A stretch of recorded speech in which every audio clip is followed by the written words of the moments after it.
The gist of the thing was that we thought we want to do something a bit like Edinburgh, but there's big snags with such ideas, because with the festival proper, they made decisions.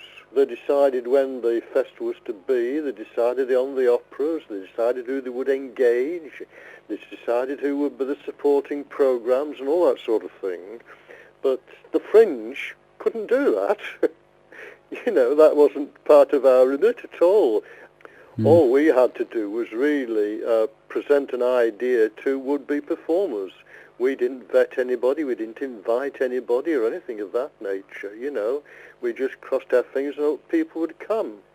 What we did do, we did contact a lot of the local people who had facilities to see if they would be happy to be involved in such an idea, because we couldn't say what sort of people they would be getting, and eventually we got together quite a substantial list of venues and people who were happy to have them, So what we did, we made up a list, and that was available for when people responded to our advert about the idea, and they sent for this venue list, and see, they had to do all the negotiations, but we didn't do anything like that.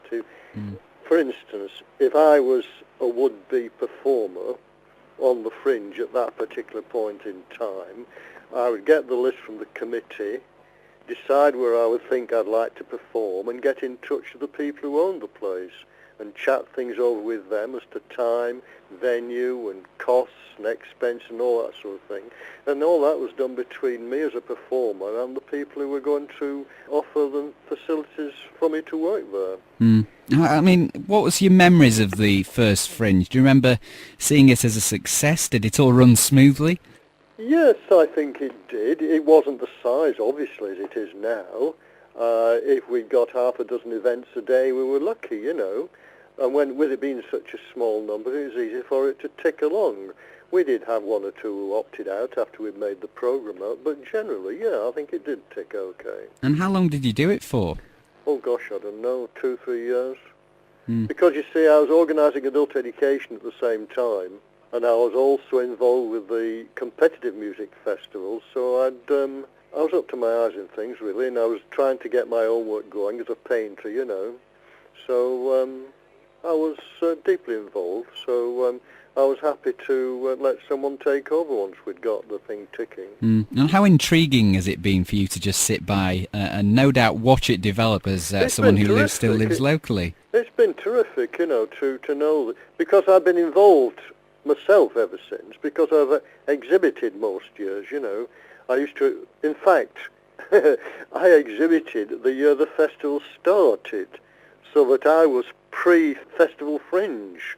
There's a little hotel at the end of Broad Walk, the Opera House end of Broad Walk, which at that time was a private school, and I exhibited there. There for several years, in fact up to 1887, I think. And then Bob, who had the place, was ill, and my wife died at that time, he died at that time, so that I had to sort things out differently. And then once I got on my feet again, I started exhibiting here at home.